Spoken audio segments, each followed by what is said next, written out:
Olá, sejam muito bem-vindos. Este encontro é baseado no caderno de estudos elaborado pelo professor Dr. Marcelo Lessa, que é o idealizador e mentor do projeto Alero Turbo. É isso mesmo, hoje a gente vai mergulhar de cabeça no caderno de estudos número 9 e o tema, olha, é o coração do direito constitucional. Teoria da Constituição, hermenêutica, poder constituinte e eficácia das normas. Nosso objetivo aqui é um só, deixar todo mundo com o conhecimento afiado para gabaritar qualquer questão que a FGV colocar na prova.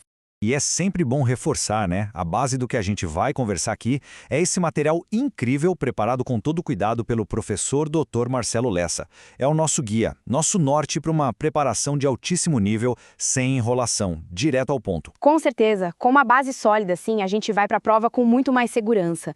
Então, vamos dar uma olhada no nosso roteiro de hoje? Bom, o nosso mapa da mina para hoje é esse aqui. A gente começa pelo alicerce. O que é uma Constituição, olhando por vários ângulos. Depois vamos tirar o RG da nossa Constituição de 88 e entender quem ela é.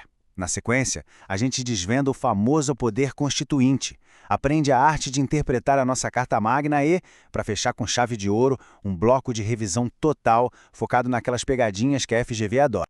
Certo? Vamos começar pelo começo, então. O que, afinal de contas, é uma Constituição?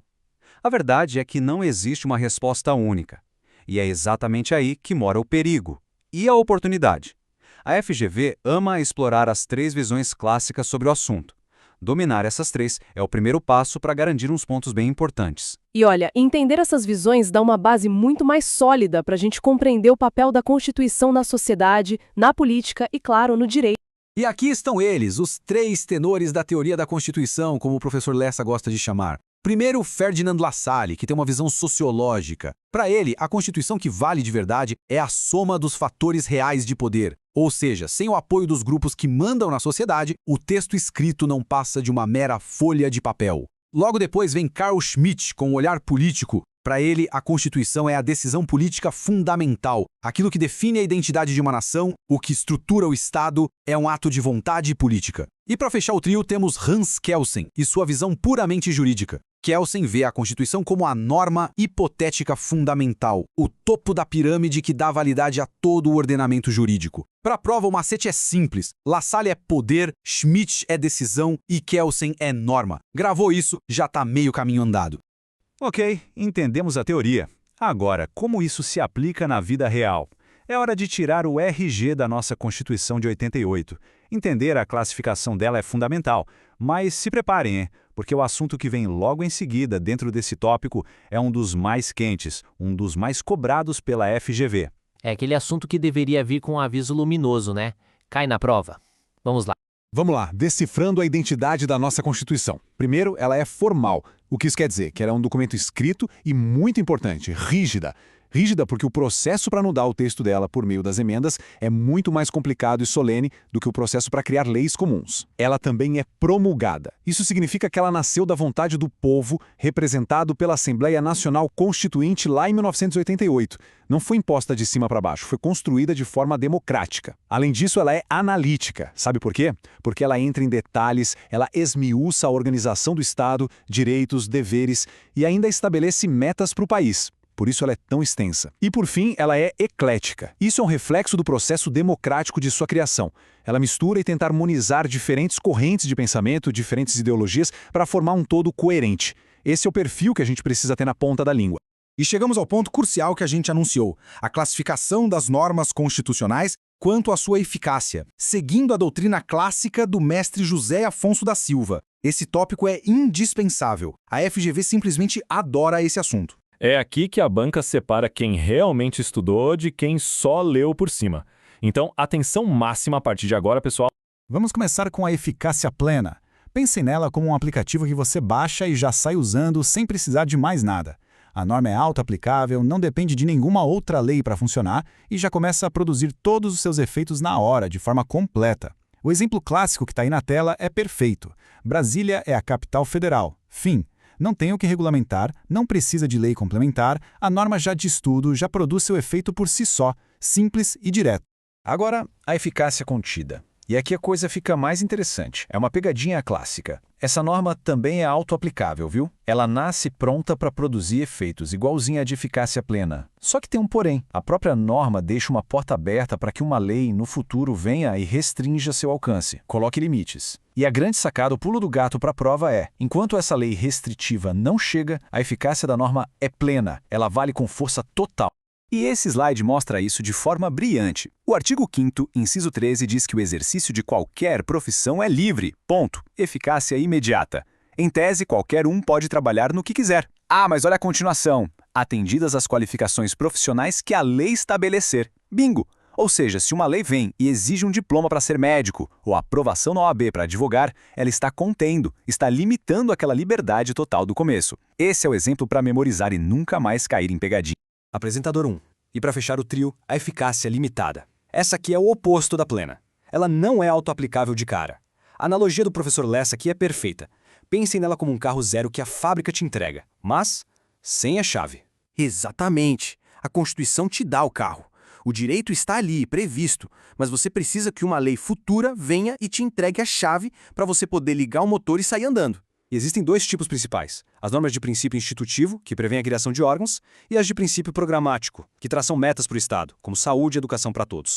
Ok, dominamos a eficácia das normas. Vamos para o próximo passo. Agora, vamos falar sobre a força que dá origem à Constituição e que também pode alterá-la. O poder constituinte. É isso aí. É fundamental a gente entender de onde vem esse poder, quem pode exercê-lo e, o mais importante, se ele tem limites ou não. É um tema que está diretamente ligado à soberania e à própria estrutura do Estado. A lógica aqui é bem clara, é uma hierarquia. Lá no topo, como poder supremo, temos o poder constituinte originário. É ele que cria uma nova Constituição, que rasga a ordem jurídica antiga e começa tudo do zero. Por isso, as características dele são bem marcantes. Ele é inicial, ilimitado do ponto de vista jurídico e incondicionado. Ele não deve satisfação a ninguém. Já o poder derivado, como o próprio nome já diz, é criado pelo originário. E por isso ele tem que jogar segundo as regras que foram estabelecidas. Ele é limitado e subordinado. A função dele é modificar a Constituição, por meio das emendas, que é o poder reformador, ou então detalhar a organização dos estados, através das constituições estaduais, que é o poder decorrente. Apresentador 1. Com base nisso, vem uma pergunta clássica de prova. O poder constituinte derivado, aquele que o Congresso Nacional usa para aprovar as PECs, tem liberdade total? Ele pode fazer o que quiser? Apresentador 2. Por exemplo, ele poderia aprovar uma emenda que acaba com a federação no Brasil, transformando os estados em simples províncias, ou uma emenda que acaba com o voto direto para presidente? A resposta é um gigantesco não. E a razão para isso está no que a gente chama de limites materiais, as famosíssimas cláusulas pétreas, que estão lá no artigo 60, parágrafo 4º da Constituição. Elas são o núcleo duro, o DNA da nossa ordem constitucional. Ninguém toca. Exato. Nenhuma proposta de emenda pode sequer ser discutida se o objetivo for abolir um desses 4 pilares: a forma federativa de Estado, o voto direto, secreto, universal e periódico, a separação dos poderes e os direitos e garantias individuais. É como se fosse um sistema de autoproteção da Constituição contra sua própria destruição. Muito bem. Agora que a gente já entende a estrutura, os limites, vamos para a parte prática.